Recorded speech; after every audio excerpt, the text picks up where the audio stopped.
মানে আমাদের দেশের একটা বড় প্রবলেম হচ্ছে আমরা একজনকে উঠতে দেখলে আমরা টেনে নামানো দেওয়ার চেষ্টা করি।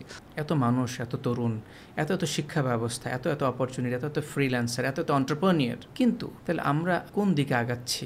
ভাই বা রিলেটিভ সাকসেসফুল হলে আপনার ভালো লাগে, আপনার সন্তান সাকসেসফুল হলে আপনার ভালো লাগে, ওয়াই নট আপনার ফ্রেন্ডসটা ভালো করলে আপনার কেন ভালো লাগছে না? আপনি এমন জায়গায় পৌঁছায় যাবেন না যে আপনি সিইও মানে আপনার কাছে কেউ রিচ করতে পারতেছে না।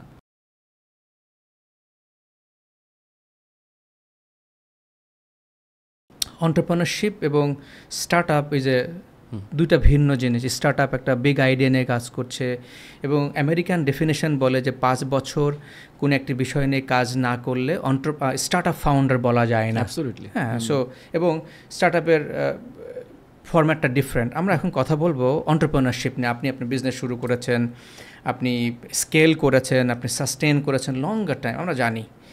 তাহলে একজন ফ্রিল্যান্সিং অর্থাৎ প্রোগ্রামার হলো, ফ্রিল্যান্সিং করলো এবং সে আপনার দেখানো পথে মতো সে হাঁটা শুরু করবে, আমি এন্টারপ্রেনার হতে চাই।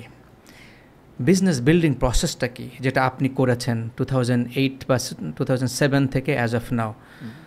মোটা দাগে যদি in the next 5 to 10 minutes আমরা কথা বলি যে business building, business sustainability, business profitable তো হতে হবে, তাই না? তাহলে কীভাবে করবে স্টেপ বাই স্টেপ সলিউশন বা একটা গাইডেন্স কাইন্ড অফ মেন্টরিং আপনার কাছ থেকে? আচ্ছা, আমি তো আপনাকে বললামই যে আমি একজন অ্যাক্সিডেন্টাল এন্টারপ্রেনার, সো আমার কথাগুলো but you have made a successful business. হ্যাঁ, ওই জায়গা থেকে সেজন্য আমি একটু আগে থেকে ডিসক্লেমার দিয়ে রাখছি যে যদি কোনো বিজনেস ব্যাকগ্রাউন্ডের কেউ এটার মধ্যে থিওরিটিক্যাল বিজনেস মানে পেতে চান তাহলে আমার কাছে সেটা পাবেন না। আমি খুবই ন্যাচারাল কিছু, আমার ক্ষেত্রে কোনটা ওয়ার্ক করেছে সেটা আমি বলবো, প্র্যাকটিক্যাল থিংস। সো প্রথমেই বললাম যে আমার বিজনেসম্যান হওয়ার কোনো ইচ্ছা ছিল না, মানে আমি ওই শুধু সামনেরটা দেখতে পাই। আমাকে অনেকে বলে যে ভাই আপনার ফিউচার প্ল্যান কি? তো আমি বলি যে আমার ফিউচার প্ল্যান নাই, আগামীকাল আমি কী করবো আমি শুধু এইটুকু জানি। হ্যাঁ, বিকজ আই নেভার নো, কারণ আপনি যে আমাকে এই প্রশ্নটা করেছেন এটাই অলরেডি অতীত হয়ে গেছে আমি বলতে বলতে। হ্যাঁ, এবং যেটাকে আপনি ফিউচার বলতেছেন সেটাও খুব তাড়াতাড়ি বর্তমান হবে এবং অতীত হয়ে যাবে। সো আমি ঠিক পরের দিনেরটা চিন্তা করি। সো আমি যখন ভাই এটা করেছি আমি এইটাই ফলো করেছি যে আমার যেই কাজটা আমি করছি, যখন যে কাজটা করতেছি ওই কাজটা আমি কমপ্লিট করেছি ফিনিশিং টাচ দিয়ে। ওকে, হ্যাঁ, সে ওইটাকে ক্লোজ না করে আমি মানে ক্ষান্ত হই না, অন্য কাজে আপনি হাত দেন না। সেটা আপনি একটা প্রোডাক্ট ডেভেলপমেন্ট বলেন, সেটা কোনো ক্লায়েন্টের সার্ভিসিং বলেন, সেটা যদি আমি এখন অ্যানালাইজের কথা বলি, আমাদেরও আলটিমেটলি কী হচ্ছে কোয়ালিটি। মানে আপনি একটু চার্জ বেশি দিতে হয়। আমি সবসময় কাজকে, এবং একটা জিনিস আমি ফলো করেছি, কখনও কাজকে আন্ডার ভ্যালু করিনি। হ্যাঁ, মানে আপনার যেই কাজের দাম, প্রাইস দিয়ে কম্পিটিশনে টিকে থাকা, এই জিনিসটাতে আমি অ্যাবসলিউটলি বিলিভ করি না। এটা আমি বিলিভও করি না। Strategy number 2। হ্যাঁ, কারণ লার্ন উইথ সুমিতেও আমি স্ট্র্যাটেজি ফলো করি। আমার কোনো একটা কোর্স যদি পেইড কোর্স হয়, সেটা আমি জানি এটার মধ্যে কী ভ্যালু আছে, এবং আমি গ্যারান্টি দিয়ে বলতে পারি আমার পেইড কোর্স করে যাও আপনি যদি প্রত্যেকটা স্টুডেন্টের সাথে ইন্ডিভিজুয়ালি বসেন, দে উইল সে উনি যে চার্জটা করেছে এটার 5 গুণ চার্জ হওয়া উচিত ছিল। কিন্তু সেটা কিন্তু কোর্স করার পরে বলছে তারা, আগে কিন্তু তারা বোঝে না। হ্যাঁ, কনভার্টেড মানুষ তারা ফিল করে যে না, ইয়েস, তারা আমাকে ওয়ার্ড অফ মাউথ দিয়ে পরের জেনারেশনকে বলবে যে দেখো সুমিত ভাইয়ের কোর্স যদি তুমি করো তাহলে তুমি কিন্তু ঠকবা না। তো আমি সবসময় আমার এই কাজের উপরে বিলিভ রাখছি এবং আমার কাজের আন্ডার ভ্যালু করিনি, সেটা অ্যানালাইজারও না। কোনো সফটওয়্যার বানালে আমাদের চার্জ সবসময় একটু বেশি থাকে, বিকজ আমরা বেশি থাকে মানে কি অ্যাকচুয়ালি বেশি থাকে না, কোয়ালিটিটা ভালো থাকে, এটা করারই চেষ্টা করেছি। অনেকে যেটা করে যে কম্পিটিটিভ অ্যাডভান্টেজ নেওয়ার জন্য দেখা যাচ্ছে একটা প্রোডাক্টের দাম 1 লাখ টাকা, সেটার দাম ধরে বসে আছে 15,000 টাকা। এই কাজটা করলে মার্কেটটা নষ্ট হয়ে যায়। ইটস এ রং অ্যাপ্রোচ, ঠিক আছে? সো এই কাজটা করা যাবে না। আমি বলবো যে নিজের কাজ, বিশেষ করে আমাদের এই ধরনের ক্রিয়েটিভ বা স্ট্র্যাটেজিক ইন্ডাস্ট্রি যেগুলো আছে এইগুলোতে তো আরও না, কারণ এখানে আসলে মেধার গুরুত্ব মারাত্মক। সো মেধার ভ্যালুটা মানুষ মনে হচ্ছে ভুলেই যাচ্ছে যে মেধার কোনো দামই নাই। আমার কম্পিউটারের খরচ হচ্ছে মাসে এত টাকা, আমার কিবোর্ডের খরচ এত টাকা, এইগুলো যোগ করে একটা ওভারহেড গুণ করে দিয়ে দেয়। বাট নো, আমার একটা ম্যাসিভ খরচ আছে আমার ইন্টেলেকচুয়াল প্রপার্টির, সেটার রয়্যালটি কে দিবে, সেটার ভ্যালুটা কে দিবে? সো ওইটার ভ্যালুয়েশন শুড বি দেয়ার। এটা হচ্ছে আমি এই দুটা জিনিস ফলো করেছি ভাই। আরেকটা হচ্ছে আমি মনে করি কমিউনিকেশন একজন এন্টারপ্রেনারের মানে মুখ্য কাজ। হ্যাঁ, কমিউনিকেশন এবং সেলস করার ক্যাপাসিটি, মানে কনভিন্সিং পাওয়ারটা খুব ইম্পর্ট্যান্ট থাকে, যে আপনি ক্লায়েন্টকে, আপনার যে ক্লায়েন্ট এমন হতে পারে ভাই যারা নতুন শুরু করবে তারা ক্লায়েন্টের সামনে যেয়ে নিজের পার্সোনালিটিটা লুজ করে। হ্যাঁ, মানে কি হয় যে যা চাচ্ছে তাই, জি জি ঠিক আছে। হ্যাঁ, এই অ্যাপ্রোচটা আসলে ঠিক নয়, আমরা মনে করি ক্লায়েন্টের কথায় হ্যাঁতে হ্যাঁ বলা মানেই it's a good approach, client আমাকে খুব প্রেফার করবে, আমাকে মনে করবে ইয়েস আমি পেয়েছি একটা ভৃত্য, আমি একে দিয়ে কাজ করাই। আমার অ্যাপ্রোচটা কখনোই এটা ছিল না।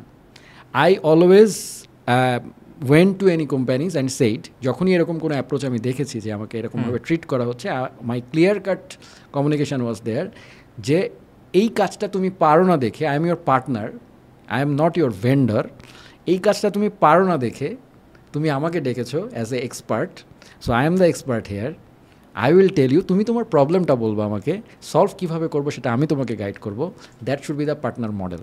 অনেকে বলতে পারে ইটস ইটস অ্যারোগেন্স, বাট আমি মনে করি যে না, ইটস অ্যারোগেন্স না, এটা আপনার এক্সপার্টিসটাকে স্ট্রেংথ দেয়, ক্লায়েন্টকে ট্রাস্ট দেয় যে দিস গাই ইজ কনফিডেন্ট, সে ভালো বলেই সে এইভাবে বলতেছে, বিকজ আমি তো এক্সিকিউট করে দেখাবো, সেই কনফিডেন্স আমার আছে। এক্স্যাক্টলি। হ্যাঁ, সো আমার যখন কয়েকটা কাজ করার পরে যখন কেস স্টাডি দেখে এবং ব্রিলিয়ান্ট রেজাল্ট দেখে, তখন ক্লায়েন্ট ভাই আপনি যেটা বলবেন সেটাই বিশ্বাস করে। সো নিজেকে ওই জায়গাটায় নিয়ে যেতে হবে, যত তাড়াতাড়ি তুমি পারবা সার্ভিস ইন্ডাস্ট্রিতে, যত তাড়াতাড়ি তুমি পারবা, এখানে সার্ভিস ইন্ডাস্ট্রি আছে, প্রোডাক্ট ইন্ডাস্ট্রি আছে, সেম, যত তাড়াতাড়ি তুমি ক্লায়েন্টকে বোঝাতে পারবা যে you are the expert here, ততদিনেই ওইটাই হচ্ছে মেইন কাজ। খুবই চমৎকার। আপনি যেটা বলছিলেন যে কাজটা শুরু করা হয়েছে সেটা শেষ করা। আরেকটা ছোট্ট পয়েন্ট ভাই, এটা আমার লার্নিং, যেটা আমার শুরুতে ছিল না, সেটা হচ্ছে প্রফিটেবিলিটির কথাটা যেন ভুলে না যায়, বিকজ যত তাড়াতাড়ি আমার প্রত্যেকটা কাজের সাথে ফান্ড ম্যানেজমেন্ট এবং profitability is a very important thing. As a computer science graduate programmer আমাকে এটা অনেক পরে বুঝতে হয়েছে। আমি প্রফিট চিন্তা করতাম না, আমি চিন্তা করতাম যে আরে ভালো কাজ করতেছি, রিটার্ন তো আসবে। No, in modern world it doesn't work. আপনাকে right from day one you have to think profitably. হ্যাঁ, টাকার সেন্সটাকা থাকতে হবে, হ্যাঁ, এটার সাথে যে আমার ফান্ড ঠিকমতো, আমি যে হ্যাঁ আমার যে কাজটা আমি করছি এটার ভ্যালুটা আমার ঠিকমতো আসলো কিনা, আমার বা আমি অনেক ক্ষেত্রে যেটা হয় ফিচার রিচ করতে যে আমরা একটা প্রোডাক্ট বানাচ্ছি, সেখানে আমি 500টা ফিচার দিয়ে দিলাম, এরপরে আমার আর ফিচার দেওয়ার জায়গা নাই, আমি ওটাকে অলরেডি ক্লাটার্ড করে ফেললাম। ক্লায়েন্ট কিন্তু আমাকে ভ্যালু একবারই দেবে। আপনি যদি দোকানে যান, দোকানে যেয়ে আপনি যদি একসাথে 50টা মাল কেনেন বা কিছু একটা কেনেন, প্রোডাক্ট কেনেন, ও আপনাকে বাল্কের উপর একটা ডিসকাউন্ট দিয়ে দেয়। So it's a common mindset of A Bangladeshi client or overall in world wide. একসাথে অনেক কিছু পেয়ে গেলে না, মানুষ ডিসকাউন্ট ফ্যাক্টর অ্যাড করে। ওয়্যারএস কনসিডার অ্যাপেল কী করে, ছোট্ট একটা করে ফিচার আনে, ব্লুটুথ আনছে অ্যাপেল, মানে ইটস এ সেলিব্রেশন, মানে মনে হচ্ছে যেন প্রাইস, ফোনের প্রাইস এজন্যই বেড়ে গেছে। So we have to value each and every feature of a business, each and every service যা তুমি দিচ্ছ সেটাকে প্রপার ব্র্যান্ডিং করো, প্রপার ভ্যালু করো, হ্যাঁ, যেন ক্লায়েন্ট ফিল করে যে না আমি ভ্যালুয়েবল কিছু কিনছি, আমি কোয়ালিটি জিনিস কিনছি। লো কোয়ালিটির প্রোডাক্ট যারা বেচবে, তুমি যদি লো কোয়ালিটির মার্কেটে যেতে চাও সেটা different strategy, but I always played in a high quality zone. So এই জন্য আমি এই জিনিসটা বললাম, যেহেতু আমার লো কোয়ালিটি কাজে আমার এক্সপার্টিস নাই। সো এটুকুই আমার বলার থাকবে ভাই, আসলে এই প্রফিটেবলি চিন্তা করা, এই কথাটা যেন মিস না করে। কারণ অনেক ক্রিয়েটিভ মাইন্ড আছে যারা প্রফিটেবিলিটির কথা ভুলে যায় এবং মনে করে আমার ফান্ড তো আমি আরেকজনের জায়গা থেকে রেজ করছি, টাকাটা আমার না, যেটা ইজ এ স্টার্ট আপ সিস্টেমে একটা বিগ প্রবলেম, যে টাকাটা অন্যের কাছ থেকে আসে, নিজের টাকার ভ্যালু একরকম, অন্যের টাকার ভ্যালু আরেক রকম। সো আমাদের যেমন নিজের টাকা যেত, analyse and right from day one was A business, never ever raised any fund. So আমরা ফিল করতাম আমার টাকা যাচ্ছে, বাট স্টার্ট আপে যেটা হয় অন্যের টাকা যাচ্ছে।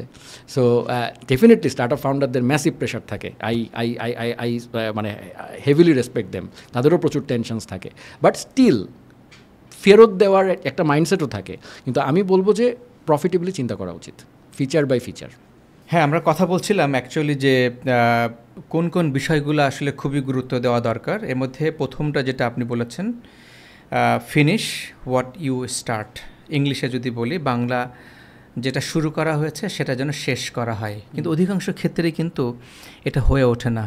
আমরা অনেক সময় শুরু করি বছরের শুরুতে, অনেক নিউ ইয়ার রেজলিউশন, অনেক গোল, কিন্তু এক মাস পরেই কিন্তু সব শেষ। আমরা হেলদি হতে চাই, আমরা প্রোডাক্টিভ হতে চাই, নাথিং রং হতে চাওয়াতে, কিন্তু মুশকিলটা হলো কেন পারছি না, তার মানে আমাদের ফোকাস থাকে না। So as an entrepreneur, as a programming entrepreneur, এই বিষয়টা কিভাবে আপনি দেখেন এবং কিভাবে অ্যাকচুয়ালি আপনি আপনার ফোকাসটাকে ডেভেলপ করেছেন, সো দ্যাট আমরা যারা শুনছি তারা জন্য আপনার থেকে this is it important to you, সেখান থেকে শুরু করে how to develop and what are the things you have done. আমি যদি বলি যে মানুষকে হাউ টুটা একটু দেওয়া, কেননা আপনি তো করেছেন। একটু শেখাই আমরা যদি এটা খুবই হাইলি অ্যাবস্ট্রাক্ট একটা থিং, মানে ফোকাস এগুলো আসলে মানে মুখে বলে বা পয়েন্ট বাই পয়েন্ট এভাবে হয় না, বাট আমার ক্ষেত্রে যেটা একটা স্টোরি থাকবে আপনার গল্পটা। আমার ক্ষেত্রে কি হয়েছে সেটা আমি বলি। আমার ক্ষেত্রে ফোকাসের ইস্যু হয় নাই। এটার কারণটা হচ্ছে দুইটা কারণ আমি মনে করি। আমার বেসমেন্টটা স্ট্রং। কারণ হচ্ছে আমি যেটা করি এটা আমি এনজয় করি। যেমন আমি এক্সট্রিমলি প্যাশনেট অ্যাবাউট, যদি আমি লার্নার সুমিতের ক্ষেত্রে বলি, extremely passionate about my teaching. আমি এক্সট্রিমলি আবার অ্যানালাইজনের ক্ষেত্রে আমি এক্সট্রিমলি প্যাশনেট অ্যাবাউট, আমি টেকটা দেখি বা টেক বা ক্রিয়েটিভ স্ট্র্যাটেজি এগুলোতেও টুকটাক হয়তো মাঝে মাঝে ইনপুট দেই। সো এই জিনিসগুলো আমি এনজয় করি। ওকে, হ্যাঁ। সো যখন আপনি এনজয় করতেছেন তখন আপনি প্যাশনেটলি এটাতে কাজ করতেছেন। এইটার সাথে মাঝে মাঝে আমি ফোকাস লুজ করেছি। কখন? যখন আমার প্রফিটেবিলিটি লুজ হয়েছে। দ্যাটস ওয়াই আমি আগেরবার আপনাকে বলেছি যে প্যাশন থাকবে, কিন্তু প্যাশানে একেবারে মানে কি বলবো, আমি রবীন্দ্রনাথ এবং নজরুলের মধ্যে যদি ডিফারেন্সটা টানি, Nazrul and Rabindranath both war passionate, but Rabindranath was structured. But ধরেন নজরুল হয়তো ওইভাবে স্ট্রাকচার্ড লাইফে তার চারপাশের সার্কমস্টেন্সেস অ্যান্ড এভরিথিং সে থাকতে পারে নাই। সো স্ট্রাকচার থাকাটা খুবই ইম্পর্ট্যান্ট। আমি খুবই প্যাশনেট, কিন্তু প্যাশনেটে গা ভাষায় দিয়ে আমি প্রফিটেবিলিটি ভুলে গেলাম, আমি খালি কাজই করতেছি পাগলের মতো। না, আপনাকে মাঝে মাঝে একটু চেক ব্যাক অ্যান্ড ফোর্থ যে হোয়াট আই এম ডুইং, এটার আউটপুট কী আসতেছে। যদি আপনি এটা ব্যালেন্স করে করে আস্তে আস্তে আস্তে আস্তে ফেজ বাই ফেজ আগাতে পারেন, দেন আপনার রিস্ক ফ্যাক্টর কম, আপনার প্রফিটেবিলিটি যদি সামান্যও থাকে, আপনি ফোকাস লুজ করবেন না। মানুষ ফোকাসটা কোন জায়গায় লুজ করে এখনকার দিনে? সে হয়তো পরিশ্রম করতেছে, প্রথম 6 মাস গা ঢেলে দিয়েছে, হ্যাঁ, কিন্তু সে হঠাৎ করে 6 মাস পরে অ্যাকাউন্টসে দেখে তাদের তো অবস্থা খারাপ, বেতন দিতে পারতেছি না, হ্যাঁ, এই তখন টেনশন, হ্যাঁ টেনশন, রাতে ঘুম হয় না, ফোকাসটা ওখান থেকে চলে যাবে, দূর, তার মনে হয় এই বিজনেস মডেল মনে হয় হবে না। এটা একটা বড় সমস্যা। সো এই আমার ক্ষেত্রে ভাই এই ফান্ডামেন্টাল জিনিসগুলো ইম্পর্টেন্ট ছিল যে আমি এটা প্যাশনেট থাকাতে আমি একদিকে বেঁচে গেছি যে আমার কাজ কখনো বোরিং লাগে নাই। সো যেই মার্কেটে আমি কাজ করছি এটার প্রতি আমার বিতৃষ্ণা এখনও গজায় নাই। আর 2 নম্বর হচ্ছে প্রফিটেবিলিটিটা আমি বুঝতে শিখেছি যে, এবং আমি বেবি স্টেপ দিতে বিশ্বাসী। হয়তো মেবি আমি মানে কি বলবো সাহসী নই, বাট আমি বেবি স্টেপে বিশ্বাসী। হ্যাঁ, যে ধরেন ফর এক্সাম্পল আমার একটা বিগ প্ল্যান আছে, একটা বিগ প্রজেক্ট, আমি প্রথমেই এই প্রজেক্টকে 5-6টা ফেজে ভাগ করে ফেলি। যদি ক্লায়েন্ট ফেজ না দেয়, মূলত আমি ফোর্স করি এখন ক্লায়েন্টকে অনেক কিছু, যেহেতু we are in a position, আমরা এখন অনেক কিছু বললে একটা ইন্ডাস্ট্রিতে আমরা 15 বছর হয়ে গেছে, একটা ভ্যালু দেয় মানুষ, বাট যখন ছোটো ছিলাম তখন তো দিত না। তো তখন কি হতো, আমরা তখন ক্লায়েন্ট দিচ্ছে না, আমরা নিজেরা এসে নিজেরা ফেজ করে ফেলতাম। দেখো this is my phase 1 target, this is my phase 2 target, ছোটো একটা টার্গেট করে ফেলে ওই ফেজ অনুযায়ী টার্গেটটা অ্যাচিভ করার চেষ্টা করতাম। ক্রিয়েটিভ যে কাজ করতেছে, যে স্ট্র্যাটেজিতে কাজ করছে, সে তার মতো করে প্যাশন ভরিয়ে দিচ্ছে, কিন্তু যে ফাইন্যান্সে কাজ করছে সে সবসময় খেয়াল রাখছে যে ওই জায়গাটায় যেন প্রফিটেবিলিটিটা ঠিক থাকে। সে বারবার ওয়ার্ন করতেছে যে ফিচার দিয়েছো তুমি, 5টা ফিচার দিয়েছো, 6 ফিচারটা এখন দিও না ক্লায়েন্টকে, এটা নেক্সট ফেজে দাও, নেক্সট বিলিংয়ের সময়। So these are the strategies that you have to play around. এবং এই সব কিছু মিলেই আলটিমেটলি আপনার ফোকাস ধরে রাখবে। হ্যাঁ, আমি এইটা বিলিভ করি আর কি। But there R know some, এরকম না যে আমি নাম্বার 1 করলাম ফোকাস থাকবে, নাম্বার 2 করলাম ফোকাস থাকবে, তা না। এটা এক একজনের ক্ষেত্রে এক একভাবে কাজ করে। আমার ক্ষেত্রে যেটা করেছে সেটা বললাম। Okay, that is very good, thank you. ফোকাসের উল্টা পাশের শব্দ হলো ডিস্ট্রাকশন। আমরা সবাই ডিস্ট্রাক্টেড হয়ে যাই। একটা দিয়ে হলো আমার প্রফিটেবিলিটি না হলে আমি ডিস্ট্রাক্টেড হব, এটা ইভেনচুয়ালি, ইভেনচুয়ালি। কিন্তু আমরা তো ডে টু ডে লাইফেই ফোকাস হারিয়ে ফেলছি, ডিস্ট্রাক্টেড হয়ে যাচ্ছে আমরা। ইভেনচুয়ালি একটা দিনের কতগুলো ঘন্টা, যেটা আপনি বলছেন বেবি স্টেপ, সেই ঘন্টাগুলোকে আমরা অ্যাকচুয়ালি ফোকাস দিয়ে আগাতে পারছি না, প্রোডাক্টিভ করতে পারছি, আমরা ডিস্ট্রাক্টেড হয়ে যাচ্ছি। সো এটাও তো একটা বড় রিজন। সোশ্যাল অনেক কিছু হাতছানি, আমি এটা করব না ওটা করব, এটা না ওটা করব, এই ব্যাপারগুলোকে আপনি কিভাবে দেখেন? হ্যাঁ, এটা খুবই বড় একটা প্রবলেম, বিশেষ করে এখনকার দিনে এটা অনেক বড় problem, because we are connected with internet, we are connected with social media. So আমরা এক্সট্রিমলি, আমি এটা নিয়ে রিসেন্টলিও স্ট্যাটাস দিয়েছিলাম in S very satire way, যে মানুষ আসলে আমরা কোনো একটা কারণে অন্যকে দেখলে অন্যের সাকসেস আমাদের সামনে না এখন খুব বেশি চলে আসে।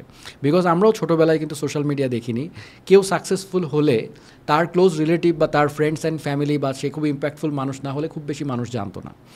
আর এখন হচ্ছে কি, আমি আজকে বউ বাচ্চা নিয়ে ধরেন মালয়েশিয়ায় গিয়ে একটা ছবি দিলাম, এটার এক একজন মানুষ এক একভাবে নিবে, এটা যে আমি তো যেতে পারছি না। হ্যাঁ, সো এই যে মানুষের মধ্যে যে একটা নেগেটিভিটি চলে আসতেছে যে ও পারছে আমি কেন পারছি না, ইটস অ্যাকচুয়ালি এই কারণেই কিন্তু সোশ্যাল মিডিয়াকে, এটা সোশ্যাল মিডিয়ার একটা নেগেটিভ অ্যাঙ্গেল, যে এই যে এক্সপোজারটা হচ্ছে সাকসেস, আরেকজনের সাকসেস চোখের সামনে আসা, ইটস দ্য বিগেস্ট ডিস্ট্রাকশন আমি মনে করি। যদি কেউ এটা কন্ট্রোল করতে পারে, যদি সে মনে করে, আমরা তো অনেক ধার্মিক না, আমি আজকে একটা কথা বলতে চাই সবাইকে যারা এই পডকাস্টটা দেখবেন, একটা ব্যাপারে সবাই বাংলাদেশে এগ্রিড, সেটা হচ্ছে আমরা সবাই ধার্মিক। যারা না তাদেরকে আমরা আসলে মানুষই মনে করতেছি না।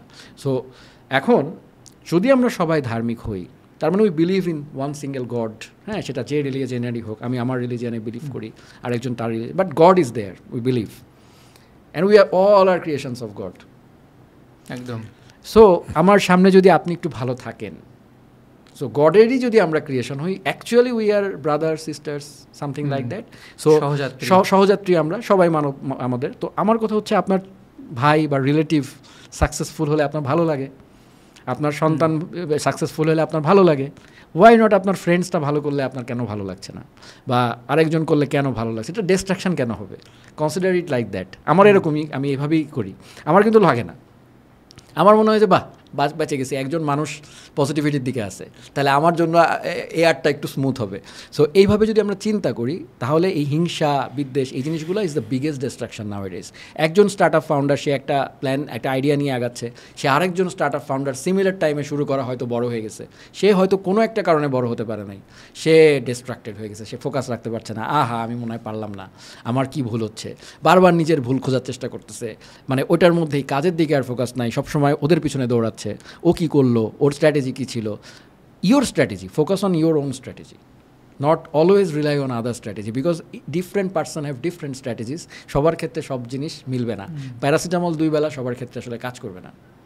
হ্যাঁ, তো এটাই হচ্ছে আমার কথা থাকবে। খুবই চমৎকার বলেছেন যে আসলে ফোকাস, আমরা ডিস্ট্রাক্টেড হচ্ছি বিকজ আপনার কথা সামারি হলো যে আমাদের ভিতরে হিংসা বিদ্বেষ, kind of it's the root cause. তার মানে এই যে নেগেটিভ এনার্জি আমার ভিতরে তৈরি হচ্ছে, এনভি, জেলাসি, যেটা সব ইংরেজি শব্দ, সব কিছু আমার ভিতরে অ্যাকচুয়ালি নেগেটিভ এনার্জি দিচ্ছে। এবং ওই নেগেটিভ এনার্জির ফলাফল হলো তখন আমি আমার ভিতরে না থেকে আমি অন্যের দিকে আমি দৃষ্টি নিবন্ধ করে তাকে আমি টানতে চেষ্টা করি। তখন আমি আমার স্ট্র্যাটেজি, আপনি যেটা বলছিলেন, সেটা ভুলে গিয়ে অন্যের স্ট্র্যাটেজি কপিকট, হ্যাঁ, তাহলে সেটা আর ওয়ার্ক করে না এবং আপনি সাকসেসফুলও হতে পারেন না, ফোকাস থাকে না। Very good. আমরা এবার কথা বলতে চাই যে আপনি যে পয়েন্টটার দিকে ইন্ডিকেট করলেন যে আমরা অন্যের ভালো দেখতে পারি না, অন্যের সফলতা দেখতে পারি না, অন্যের বিপদে খুশি হই, অন্যের হাসিতে আমরা, এই সবগুলোকে একটা শব্দে আমরা বলি মাইন্ডসেট। তাহলে আমাদের দেশের এত মানুষ, এত তরুণ, এত শিক্ষা ব্যবস্থা, এত অপরচুনিটি, এত ফ্রিল্যান্সার, এত এন্টারপ্রেনিয়র, এত সাকসেস কেস, কিন্তু তাহলে আমরা কোন দিকে আগাচ্ছি? আমি যখন দেখি যে আমাদের যতদূর আগানো দরকার ছিল, আমার কোয়েশ্চেনটা হলো যে ততদূর কি আমরা আগাতে পেরেছি কিনা। তাহলে না পারার পিছনের কারণটা আমার ফাইন্ডিং হলো mindset. What do you think? Absolutely, mindset is the key thing. সব কিছুরই সামারি হচ্ছে মাইন্ডসেট। আপনার মানসিকতাটা কি, এটা খুবই ইম্পর্টেন্ট। আমরা যদি একজন আরেকজনকে টেনে না ধরতাম, মানে আমাদের দেশের একটা বড় প্রবলেম হচ্ছে আমরা একজনকে উঠতে দেখলে আমরা টেনে নামানো দেওয়ার চেষ্টা করি। সেটা আমরা সোশ্যাল মিডিয়া দেখতে পারি, আমরা ওভারঅল রাস্তাঘাটে চলতে ফিরতে, বিজনেস করতে যেয়ে, জব করতে যেয়ে, জবেও তাই। হ্যাঁ, একজন প্রমোশন পেয়ে এগিয়ে গেল, তাকে সামহাও তার নামে ডিসপিউট করা বা তাকে কোনো একটা ফল্টে ফেলে দিয়ে টেনে নামানো, হ্যাঁ, এগুলো আমাদের ওভারঅল প্র্যাকটিস। সো এইটা আমরা বুঝি না যে এইটা যদি আমি করি তাহলে অ্যাজ এ নেশন আমাদের ওয়ার্ক প্লেসটাই নষ্ট হয়ে যাচ্ছে। তুমি মানে সোজা কথা, আমি আমার বাসায় ঢুকলাম, আমার বাসায় ঢুকে এটা আমরা ছোটোবেলা থেকে আসলে আমাদের ফাদার মাদারের কাছে একটা মাইন্ডসেট নিয়ে আমরা বড় হয়েছি। এখন আজকে আমি এই কথাগুলো যেটুকু বলতে পারতেছি, হয়তো তাদের ভূমিকাটাই মুখ্য ছিল ওই সময়, কারণ ছোটোবেলায় আমাকে শেখানো হয়েছে যে অন্যের খুশিতে আসলে খুশি হওয়া উচিত। এই জিনিসগুলো আমার প্যারেন্টসই আমাকে শিখিয়েছে। সো এটা সবাইকেই শেখায়, আমি বিলিভ করি সব বাবা মাই হয়তো শেখায়, কিন্তু কতজন সেটা শোনে?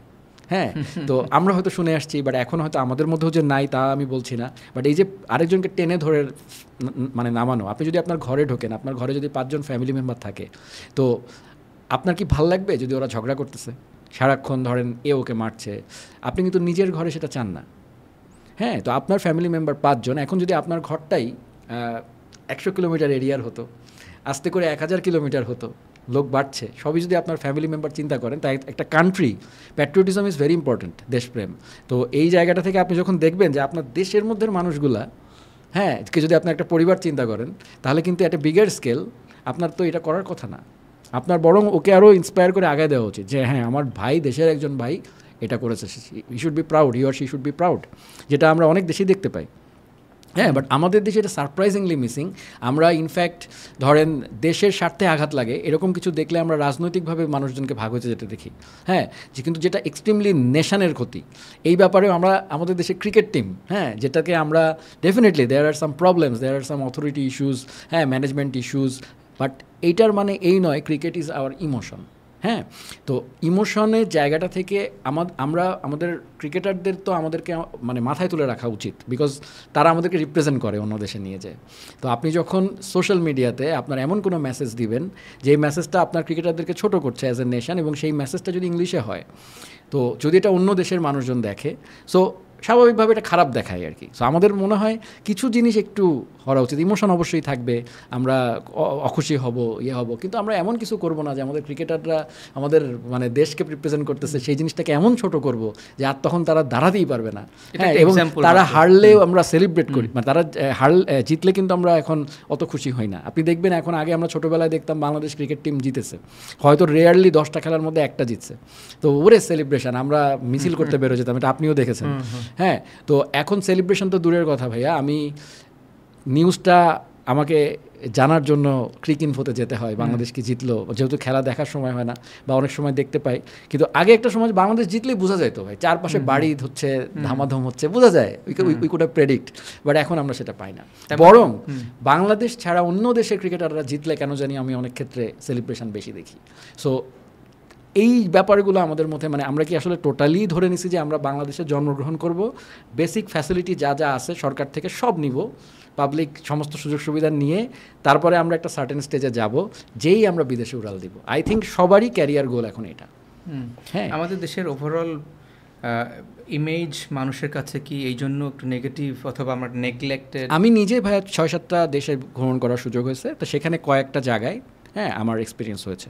আমি আপনাকে কিছু এক্সপিরিয়েন্স, আমি আর এই নেগেটিভ কথাগুলো বলছি না, বাট যদি আপনি যান, আপনি অ্যাজ এ বাংলাদেশি, হ্যাঁ, জেনারেলভাবে কথা বললে আপনি দেখবেন কিছুটা রেসপেক্টের অভাব আছে আমাদের প্রতি মানুষের। ফেয়ার এনাফ, সেটার মূলে হলো আমাদের মাইন্ডসেট, আমাদের কারণ আমরা তারা যখন দেখে যে সে তার নিজের দেশের লোককে নিয়েই খারাপ কথা বলছে, তখন ইনফ্যাক্ট একজন শ্রীলঙ্কান, আমি একটা এক্সাম্পলই বলি, আমার এর সাথে একজন শ্রীলঙ্কানের একবার দেখা হয়েছিল ভিয়েতনামে, তো সেখানে উনি এই কথাতেই আমার সাথে অনেকক্ষণ আড্ডা দেওয়ার পরে বাট ভালো বন্ধুত্ব হয়ে গেছে, তো তারপরে উনি আমাকে বলে বসলো আর কি যে তোমার সাথে কথা বলে you are different I think, because I have faced 3 to 4 Bangladeshi people and all were actually gossiping about their own country.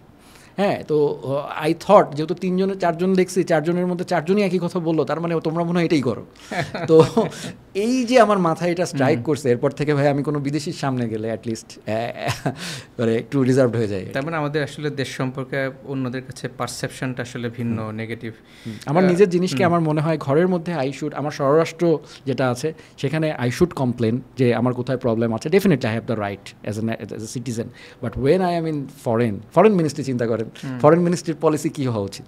আমার দেশ খুব ভালো, আমার দেশের সব কিছু ভালো, আমার প্রোডাক্ট ভালো, আমার ব্র্যান্ডিং ভালো, সবই ভালো, কিন্তু আপনি যদি বাইরে যেয়ে আপনি বদনাম করেন, দেন ইটস এ প্রবলেম এই জায়গাটাতে যে আপনার ইনভেস্টমেন্ট অপরচুনিটি চলে যাবে, আপনার বাংলাদেশের নেশন ব্র্যান্ডিং খারাপ হবে।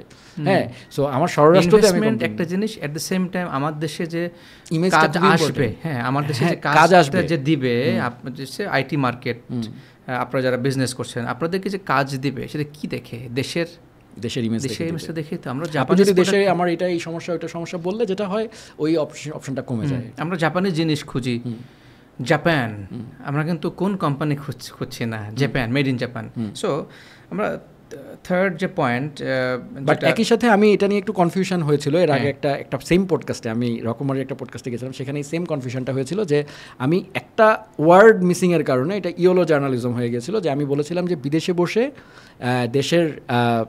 দেশ সম্পর্কে সমালোচনা করে যারা, তাদেরকে আমি একটু অ্যাভয়েড করার চেষ্টা করি, বাট এখানে জাস্ট একটা মিনিং ছিল যে বিদেশে বসে বলতে আমি বোঝাতে চাইছি বিদেশিদের কাছে।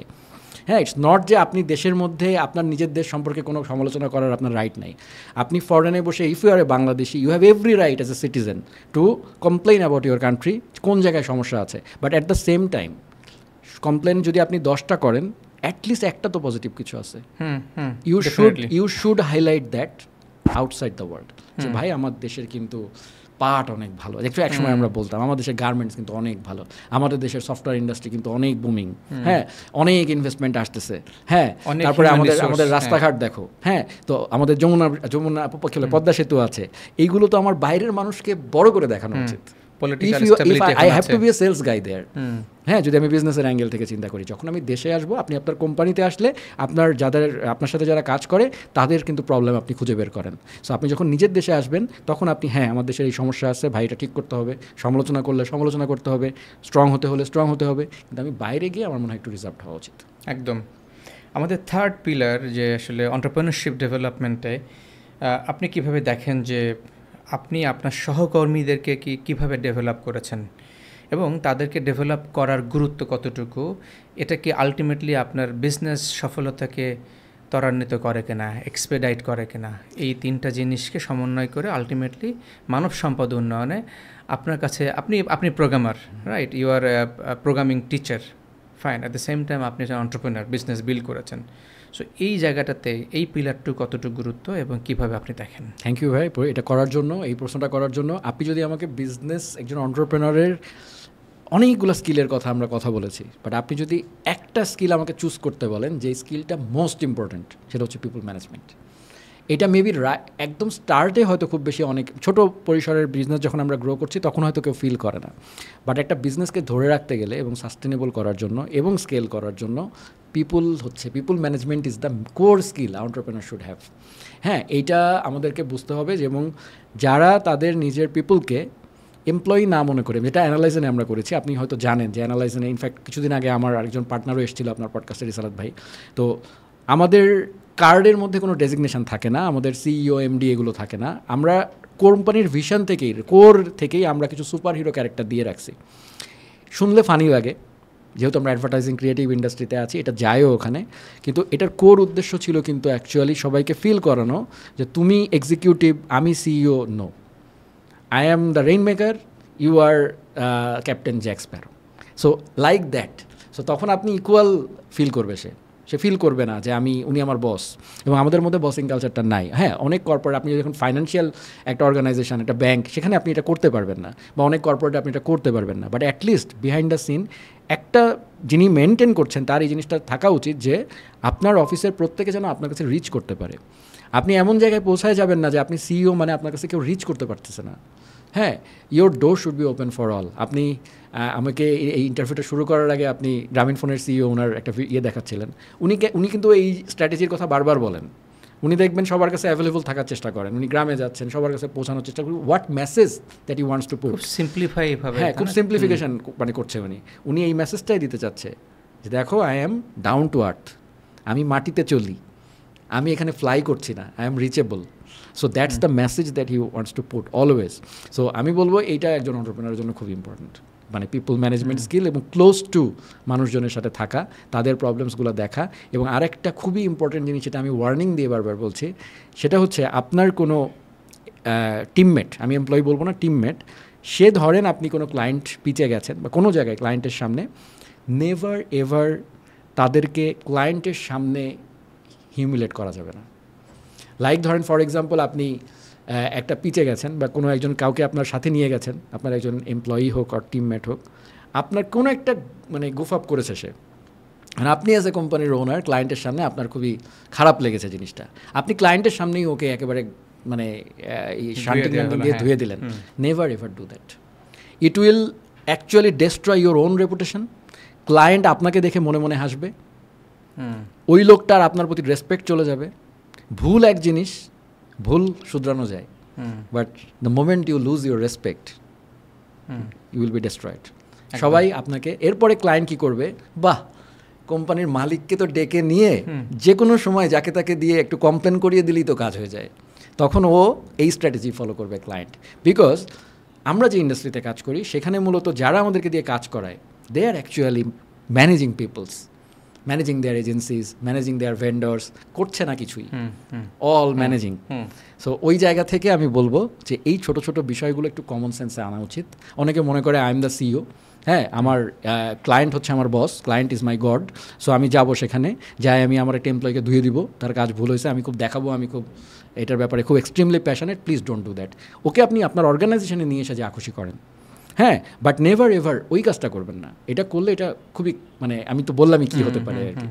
সো আপনি বলছিলেন পিপল ম্যানেজমেন্টের কথা, আমি একটা এক্সাম্পল দিলাম যে ইটস পিপল ম্যানেজমেন্ট কী কী হতে পারে। So this is one kind of example. আমার আরেকটা টপিক এটার সাথে মানে term people development. So people management is one thing, it is management and human resources development, মানে মানুষকে তাকে ডেভেলপ করা, তাকে স্কিল্ড তৈরি করা, এই বিষয়টা আপনি কতটুকু করেছেন, কিভাবে দেখেন? আমি তো করছি ভাই এখন, এক্স্যাক্টলি, আমি লার্ন সময় থেকে করছি। আমি একটা পার্টিকুলার ইন্ডাস্ট্রি যেখানে আমার এক্সপার্টিস, সেখানে আমি করার চেষ্টা করছি। আপনার অর্গানাইজেশনও আপনি করছেন? হ্যাঁ, আমি করেছি এক সময়, এখন আমরা এইটাই আমি বলতে যাচ্ছিলাম। এখন ভাইয়া being honest, at scale like analyzing it's not possible for us, it's so many rush এখানে, এবং আমাদের যে অবস্থা থাকে কাজের, তাতে আসলে একজন মানুষকে এনে ডেভেলপ করার এখন আর সময় থাকে না। এটা ট্রুলি স্পিকিং আমি এটা বলছি, এ কারণে এটা হয়ে ওঠে না। বাট আমরা আমাদের ডেইলি কাজের মাধ্যমে নতুন জিনিস তো শিখছেই, সে কিছু স্কিল নিয়ে এসে আসে, বেসিক কিছু স্কিল নিয়ে এসে আসে, এরপরে আমরা কাজ করতে করতে শেখাই।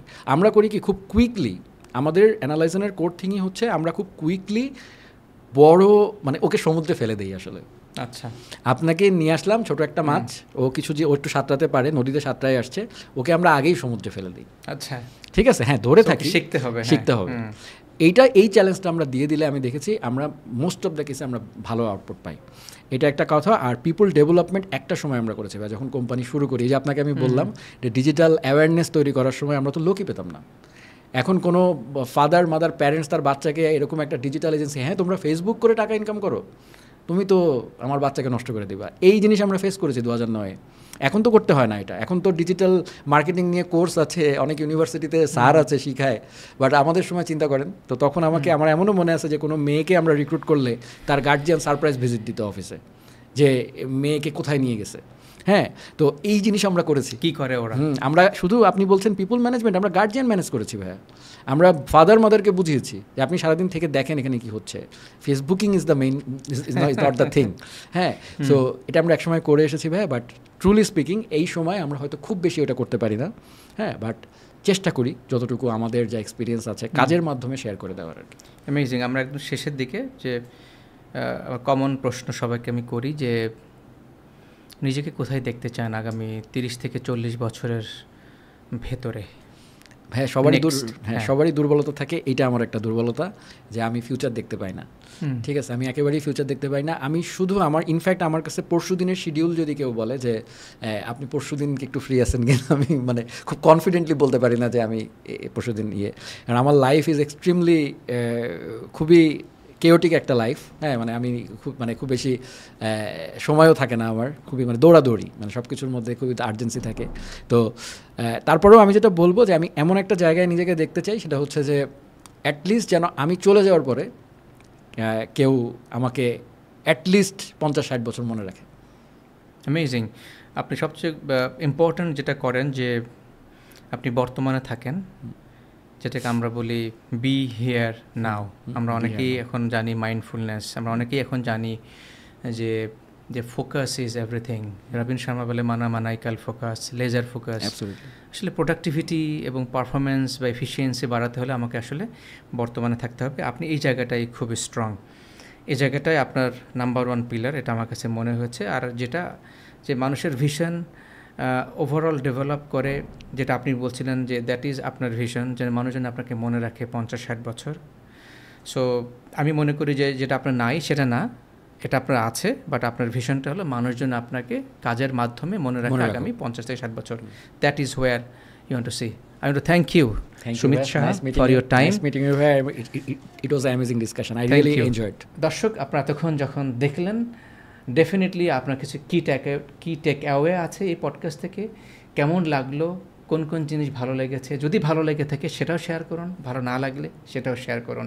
যদি গালি দিতে মন চাই সেটাও দেন, সেখান থেকে আমি শিখতে পারবো। But please let us no.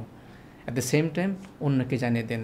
I want to thank you, I want to appreciate you for your time that you have invested with us. Stay well, stay healthy. and thank you for watching.